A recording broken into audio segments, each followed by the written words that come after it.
Hi, welcome to Sabbath School Daily, where we have been studying from this lesson right here, Psalms. This week we're studying from lesson number 5, which has the title, Singing the Lord's Song in a Strange Land, and today is Monday's lesson, which has the title, At Death's Door. Monday's lesson revolves around Psalm 41, 88, and Psalm 102.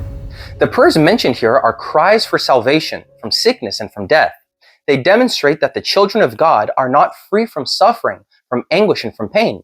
Psalm 102, verse 3 through 5 says the following, "For my days are consumed like smoke, and my bones are burned like a hearth.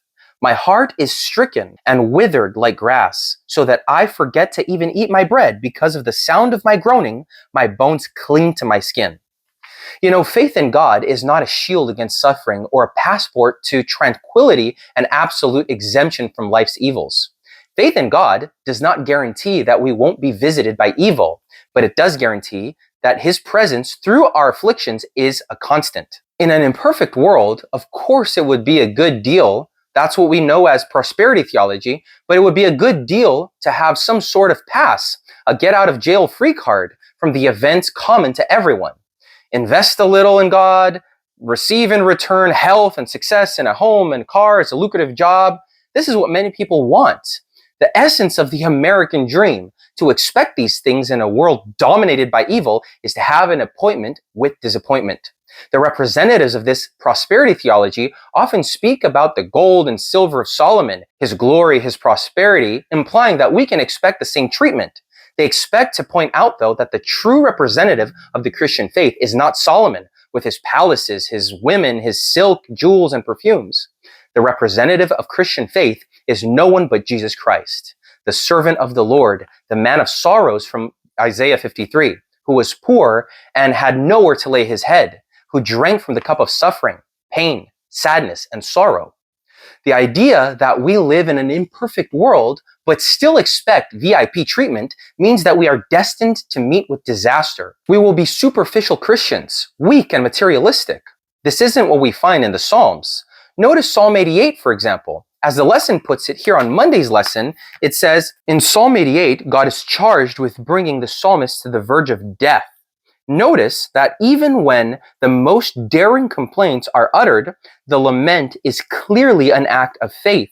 For if the Lord in His sovereignty allowed trouble, He could restore the well-being of His child. At the grave's threshold, the psalmist remembers God's wonders, loving kindness, faithfulness, and righteousness. Despite his sense of being stricken by God, the psalmist clings to God. Although he suffers, he does not deny God's love and knows that God is his only salvation.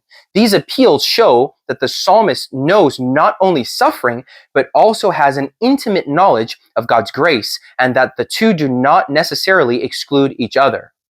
So you see here that there is this duality, there is this contrast, that there are troubles, there are problems, that he's being taken to the verge of death, but because he's already experienced God's love and care and mercy and interventions in his past, he is able to look towards the future with hope and not with despair and despondency. And look, that's our reality as well. We go through so many horrible moments in life where we cry out to God and say, Lord, why is this happening? I don't understand it. But because of our faith in Him, based on previous experience with Him, with the journey that we've had so far with Him by our side, providing comfort, providing peace, if not answers, at least the reality of a future hope in Him, then we are able to be at peace and to realize and recognize that right now is bad, but a new day is coming. To realize that the best is yet to come. So that's what today's lesson told me. I hope that you study it today. There's a lot to be extracted from this. Please read your lesson, study it, write down your thoughts, write down the answers to questions, look up the Bible verses. That will bless you. Also, comment down below. I love hearing from you. I love hearing your ideas, your questions, your comments. That's always uplifting for me. And please remember to like, to share, and to subscribe to our videos. We release one every day, and I hope to see you again here tomorrow for another Sabbath School Daily.